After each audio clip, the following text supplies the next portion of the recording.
Hello students, ಈ ವಿಡಿಯೋದಲ್ಲಿ second PUC ಇರತಕ್ಕಂತ ಒಂದು question 34 question report the following conversation ಒಂದು ಓಲ್ಡ್ ಕ್ವೆಶ್ಚನ್ ಪೇಪರ್ ಅನ್ನು ಬಿಡಿಸಿಕೊಡ್ತೀನಿ. ಈ ಕ್ವೆಶ್ಚನ್ ಪೇಪರ್ ಸಪ್ಲಿಮೆಂಟರಿ ಎಕ್ಸಾಮಿನೇಷನ್ 2017 ದಲ್ಲಿ ಕಾಣಿಸಿಕೊಂಡಂತ ಕ್ವೆಶ್ಚನ್. ಸೀರಿಯಲ್ ಆಗಿ ಬಂದೆ ನಾನು ಹಿಂದಿನ ವಿಡಿಯೋಗಳಲ್ಲಿ 2015 ದಿಂದ ಬಂದೇನೆ. ಇದು ಸಪ್ಲಿಮೆಂಟರಿ ಎಕ್ಸಾಮ್ 2017. ಬರ್ರಿ ಕ್ವೆಶ್ಚನ್ ನೋಡೋಣ. Roof I work for marks statement ಅದ ಅಸರ್ಟಿವ್ ಸೆಂಟೆನ್ಸ್ ಐತಿ. ಹೌ ಕ್ಯಾನ್ ಐ ಬಿಟ್ರೆ ಹಿಮ್ ಇಂಟ್ರೋಗೇಟಿವ್ ಸೆಂಟೆನ್ಸ್ ಐತಿ. POP campaigner, will you cast your vote for Madhuka? Interrogative sentence. Roof, I will cast my paper for Madhuka. Statement. POP campaigner, it's enough if we get a few votes this time in the election. Assertive sentence. Barri ನೋಡೋಣ.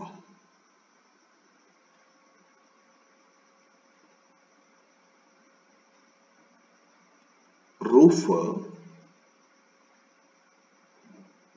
POP ಕ್ಯಾಂಪೇನರ್ಗೆ ಹೇಳ್ತಕ್ಕಂಥ ಮಾತು ಇದೆಲ್ಲ conversation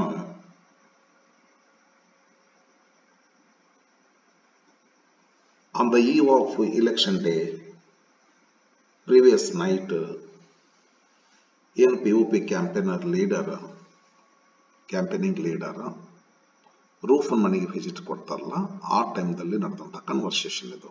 the voter lesson. ರೂಫ್ assertive sentence ಒಂದು sentence ಅಷ್ಟೇ ತಗೋಬೇಕು ಮೊದಲು, ಅನಂತರ ಈ ಸೆಂಟೆನ್ಸ್ ಬರಬೇಕು. ಮೊದಲು take the single sentence and change it into indirect speech, then come to this sentence. ಇದು ಈ sentence I work for marks statement ಐತಿ, ಹೇಳ್ತಾರೆ ಇದನ್ನ. ಆದ್ದರಿಂದ Roof told POP campaigner that. Assertive sentence ಇದ್ರೆ ದ್ಯಾಟ್, ಅಸರ್ಟಿವ್ ಸೆಂಟೆನ್ಸ್ ಇದ್ರೆ told that. Roof told POP campaigner that I work ಹೋಗಿ ಏನಾಗ್ತದ, ಐ ಅಂದ್ರೆ ರೂಫ್, ಹಿ ವರ್ಕ್ಸ್ ಆಗ್ತೈತಿ. I work, he works. Pronoun change ಆಗಬೇಕಲ್ಲ, first person into third person. I ಅಂದ್ರೆ Roof ಅಲ್ಲ, ನಾವೇನ್ ಮಾಡ್ಕೋಬೇಕು, ರೂಫ್ ಐ ಅಂತಾನ, ನಾವೇನ್ ಮಾಡ್ಬೇಕು, ಹಿ ಅನ್ಬೇಕು. ಐ ಆದ್ರೆ ವರ್ಕ್ ಆಗ್ತದ, ಹಿ ಆದ್ರೆ ವರ್ಕ್ಸ್ ಆಗ್ತೈತಿ. ಮತ್ತೆ ಟೆನ್ಸ್ ಚೇಂಜ್ ಮಾಡ್ಬೇಕಲ್ಲ. ಯಾವ ಟೆನ್ಸ್ ಅಲ್ಲ ಇದು? ಸಿಂಪಲ್ ಪ್ರೆಸೆಂಟ್ ಟೆನ್ಸ್ ಐತಿ. ಸಿಂಪಲ್ ಪ್ರೆಸೆಂಟ್ ಇದ್ದದ್ದನ್ನು ಸಿಂಪಲ್ ಪಾಸ್ಟ್ ಮಾಡ್ಬೇಕಲ್ಲ ಇಂಡೈರೆಕ್ಟ್ ಸ್ಪೀಚ್ ಮಾಡುವಾಗ. ಅದಕ್ಕೆ ಹಿ ವರ್ಕ್ಸ್ ಇದ್ದದ್ದು ಹಿ ವರ್ಕ್ಡ್. ಫಾರ್ ಮಾರ್ಕಸ್ ಇದು ಚೇಂಜ್ ಆಗೋದಲ್ಲ, ಫಾರ್ ಮಾರ್ಕಸ್. ರೂಫ್ ಇಲ್ಲಿ ಬರ್ದೆ ನೋಡ್ರಿ answer. Roof told POP campaigner that he worked for Marcus. ಇಲ್ಲಿವರೆಗೂ ಬಂದ್ರೆ ಎರಡು ಸೆಂಟೆನ್ಸ್ ಅದಾವಿಲ್ಲ, ಈ ಎರಡು ಸೆಂಟೆನ್ಸ್ ಗಳನ್ನ ಜಾಯಿನ್ ಮಾಡ್ಬೇಕು ನಾವು. ಒಂದು ಆಂಡ್ ನಾವು ಎಕ್ಸ್ಟ್ರಾ ಹಾಕ್ಬೇಕಿಲ್ಲ, ಆಂಡ್ ಹಾಕಿ ಈ ಸೆಂಟೆನ್ಸ್ ಇಂಡೈರೆಕ್ಟ್ ಸ್ಪೀಚ್ ಮಾಡಬೇಕು. ಅವಾಗ ಏನ್ ಮಾಡ್ಕೋಬೇಕಂದ್ರೆ ಮತ್ತೆ ಹೊಳ್ಳಿ ಇದನ್ನ ಪ್ರನೌನ್ ತಗೋಬೇಕು. ಅಂಡ್ ಹಿ ಸಬ್ಜೆಕ್ಟ್, ಈ ಸೆಂಟೆನ್ಸ್ಗೆ ಸಬ್ಜೆಕ್ಟ್ ಆಗ್ತದ ಅಂದ್ರೆ ರಿಪೋರ್ಟಿಂಗ್ ಸ್ಪೀಚ್ ಮಾಡ್ಬೇಕಾದ್ರೆ. ಅಂಡ್ ಹಿ, ಈ ಸೆಂಟೆನ್ಸ್ ನೋಡಿದ್ರೆ ಇಂಟ್ರೋಗೇಟಿವ್ ಸೆಂಟೆನ್ಸ್ ಅದ, ಆದ್ದರಿಂದ asked. And he asked.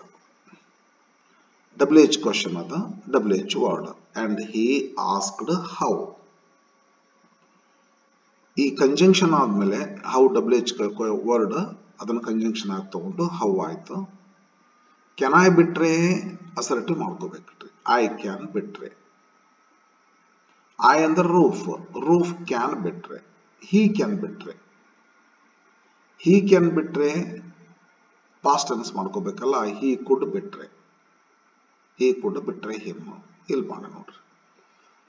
And he asked how he could betray him.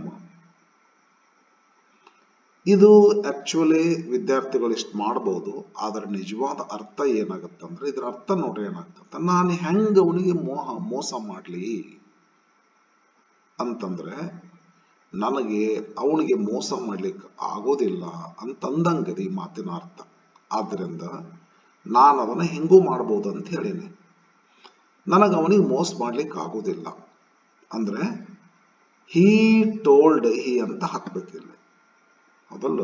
He asked how he ಕುಡ್ ಬಿಟ್ರೆ ಹಿಮ್ ಬದಲಾಗಿ he told him that he could not ಬಿಟ್ರೆ him, ಹಿಂಗೂ ಮಾಡ್ಬೋದು. ಇದು ಚಲೋ, ಇದು ಬೆಟರ್. ಇದು ಪೂರ್ಣ ಅರ್ಥ ಮಾಡ್ಕೊಂಡು ಇದು ಮೆಕ್ಯಾನಿಕಲಿ ಮಾಡ್ದಂಗೆ ಆಗ್ತೈತಿ, ಅಷ್ಟು ನೈಸ್ ಆಗೋದಿಲ್ಲ. ಇದು ನೈಸ್ ಆಗ್ತೈತಿ, ಇದನ್ನಾದರೂ ಮಾಡ್ರಿ. ನಿಮಗೆ ಇದು ಈಜಿ ಅನಿಸ್ತು, ಇದು ಮಾಡ್ರಿ. ನಿಮಗೆ ತಿಳಿತಂದ್ರೆ, ನಿಮಗಿದು ಏನೋ ಅನಿಸ್ತ ಅಂತಂದ್ರೆ ನೀವೇನು ಕಲ್ತಿರ್ತಿರಲ್ಲ ಒಂದು ಡೈರೆಕ್ಟ್ ಸ್ಪೀಚ್ ಹೆಂಗೆ ಇಂಡೈರೆಕ್ಟ್ ಸ್ಪೀಚ್ ಮಾಡ್ಬೇಕಂತೇಳಿ ಆ ಪ್ರಕಾರ ಮಾಡಿದ್ರಂದ್ರೆ ಈ ಪ್ರಕಾರ ಆನ್ಸರ್ ಆಗ್ತದೆ. But this answer is not as good as this one. This is better I think. Okay, ಇಲ್ಲಿ ಬರ್ರಿ. POP ಕ್ಯಾಂಪೇನರ್ ಏನಂತಾರೆ ಇವರು, will you cast your vote for Madhuka, ಹಾಕ್ತೀರಾ ಮಧುಕನಿಗೆ ನಿಮ್ಮ ವೋಟನ್ನ ಪ್ರಶ್ನೆ ಮಾಡ್ತಾರೆ. ಆದ್ದರಿಂದ POP campaigner asked. POP campaigner asked him. Him ಅಂದ್ರೆ ಹೇಳಿಸ್ಕೊಂಡವ್ರೆ ಯಾರದಾರ ಅವರು, ರೂಫ್. ಅವ್ರಿಗೆ ಕೇಳ್ತಾರ. ಏನ್ ಕೇಳ್ತಾರ ಅಂತಂದ್ರ will you cast your vote ಅಂತ ಐತೆ. ಕ್ವಶನಿಂಗ್ ಅದ, ಆಸ್ಕ್ಡ್ ಅಂತ ಮಾಡ್ಕೋಬೇಕು. ಕಂಜಂಕ್ಷನ್ ಯಾವ್ದು ಹಾಕೋಬೇಕಂದ್ರೆ ಇಫ್ ಆರ್ ವೆದರ್ ಹಾಕೋಬೇಕು. ಯಾಕಂದ್ರೆ ಎಸ್ ನೋ ಕ್ವಶನ್ ಐತಿ.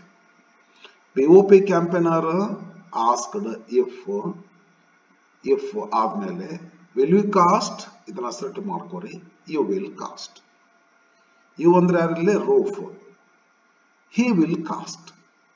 Second person is change to third person. ಹೇಳಿಸ್ಕೊಂಡವ್ರ ಪ್ರಕಾರ, ಹೇಳಿಸ್ಕೊಂಡವ್ರ ರೂಫ್ ಅಲ್ಲ, ಅದಕ್ಕೆ will you cast, you will cast. You will cast, he will cast. He will cast tense change ಮಾಡ್ಕೊಳ್ರಿ. He will cast, he would cast. Your vote, his vote. If he would cast his vote for Madhuka. POP campaigner asked him if he would cast his vote for Madhuka. ಇದೆಲ್ಲ ನಾವು ಮಾತಾಡೋದು, ನಾನು ಮಾತಾಡೋದು ನಿಮಗೆ ಪೂರ್ಣ ತಿಳಿಬೇಕಂದ್ರೆ ಪೂರ್ಣ ಗೊತ್ತಿರ್ಬೇಕ್ರಿ. ಒಂದು ಡೈರೆಕ್ಟ್ ಸ್ಪೀಚ್ ಅನ್ನ ಇಂಡೈರೆಕ್ಟ್ ಸ್ಪೀಚ್ ಮಾಡ್ಬೇಕಾದ್ರೆ ಹೆಂಗ ಏನ್ ಪ್ರೊನೌನ್ ಚೇಂಜ್ ಆಗ್ತಾವ್ರಿ, ಹೆಂಗ್ ಟೆನ್ಸ್ ಚೇಂಜ್ ಆಗ್ತೈತಿ, ಸಮಗ್ರ ಗೊತ್ತಿದ್ರೆ ಮಾತ್ರ ನಾವು ಮಾತಾಡೋದು ತಿಳಿದೈತಿ. ಇಲ್ದಿದ್ರೆ ತಿಳಿದಿಲ್ಲ. ಯಾರಿಗೆ ಗೊತ್ತೈತೆ ಅವ್ರಿಗೆ ಮಾತ್ರ ತಿಳಿದೈತಿ, ಇಲ್ದಿದ್ರ ತಿಳಿದಿಲ್ಲ. ನಾನು ಥೇರಿನ ಹೇಳಿಲ್ಲ, ಥೇರಿ ಹೇಳಬೇಕು, ಬಟ್ ಸ್ವಲ್ಪ ಫ್ರೀ ಇಲ್ಲ, ಅದಕ್ಕೆ ಹೇಳಿಲ್ಲ. ಕ್ವಶನ್ಸ್ ಅನ್ನ ಬಿಡಿಸ್ಲಿಕ್ಕೆ ಹತ್ತೀನಿ. ನಿಮಗೆ ಥೇರಿ ಗೊತ್ತೈತೆ ಅಂತ ತಿಳ್ಕೊಂಡು ನಾ ಹೇಳಿಕತ್ತೀನಿ. ಒಂದ್ ವೇಳೆ ಥೇರಿ ಗೊತ್ತಿರ್ಲಿಕ್ಕಂದ್ರೆ ನಾನು ಮಾತಾಡೋದು ನಿಮ್ಗೆ ಅರ್ಥ ಆಗೋದು ಕಷ್ಟ. ಸ್ವಲ್ಪ ದಿವಸ ಬಿಟ್ಟು ಥೇರಿ ಮಾಡ್ತೀನಿ. ಅವಾಗ ಥೇರಿ ಕ್ಲಾಸ್ ಕೇಳಿ ನಂತರ ಈ ಕ್ವಶನ್ ಬಿಡಿಸ್ರಿ, 100% ತಿಳಿತೈತೆ ನಿಮಗೆ. ಲಾಸ್ಟ್ ಕ್ವಶನ್ ಬರ್ತೀನಿ, last statement. POP campaigner it's enough assertive sentence ಐತಿ ಇದು ಪೂರ, ಬಟ್ ಒಂದು ಕಾಂಪ್ಲೆಕ್ಸ್ ಸೆಂಟೆನ್ಸ್ ಅದ. It's enough if we get a few votes this time in the election. Assertive sentence ಅದ. ಹೇಳ್ತಾರಲ್ಲ, POP campaigner told Roof that it third person change ಆಗೋದಿಲ್ಲ, it ಆಗ್ತತಿ. To be present, to be past ಮಾಡೋ, it was enough. If conjunction ಇಲ್ಲಿ ಏನಿರ್ತದೆ ಅದನ್ನ ಇಟ್ಕೋಬೇಕು indirect speech ಅಲ್ಲಿ. ಇಟ್ ವಾಸ್, ಇದೇನ್ ಮಾಡ್ತೀರಿ, POP campaigner told Roof that it was enough if we ಅಂತಾರ. ಅಂದ್ರೆ POP ಕ್ಯಾಂಪೇನರ್ ಮತ್ತು ಒಂದು other campaigners and that his party members ಎಲ್ಲ ಪಾರ್ಟಿ ಕ್ಯಾಂಡಿಡೇಟ್ ಎಲ್ಲ ಸೇರ್ಬಿಟ್ಟು ವಿ ಅಂತಾರ. ನಾವೇನ್ ಮಾಡ್ಕೋಬೇಕದನ್ನ, POP campaigner told Roof that it was enough if we get past tense ಮಾಡೋ, they got a few votes this time ಹೋಗಿ that time in the election. Okay, POP campaigner told that It was enough if they got a few votes that time in the election. ವಿದ್ಯಾರ್ಥಿಗಳೇ, ತಮಗೇನಾದರೂ doubt ಅನಿಸಿದ್ರೆ ಇದ್ರ ಬಗ್ಗೆ ಒಂದು ಸ್ವಲ್ಪ ತಿಳಿದ sir ಅಲ್ಲೊಂದು ಸ್ವಲ್ಪ ಒಂದು ಸ್ವಲ್ಪ ಡೌಟ್ ಐತೆ ನನಗೆ ಅಂತ ಅನ್ಕೊಂಡ್ರಂದ್ರೆ please don't hesitate, ask your questions and they will be answered. Thank you for watching.